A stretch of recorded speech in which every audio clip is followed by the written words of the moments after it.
We are glad to welcome you on the Hard Reset YouTube channel, and today I would like to show how you can record a video through this IP camera, that is MIBAO D100.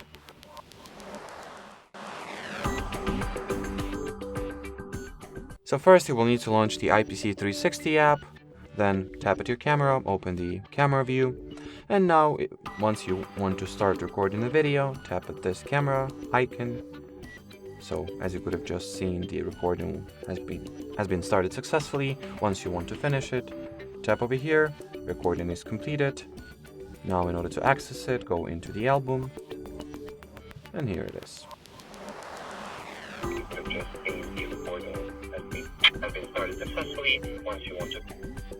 So that will be it for this video. Thanks for watching, and bye bye.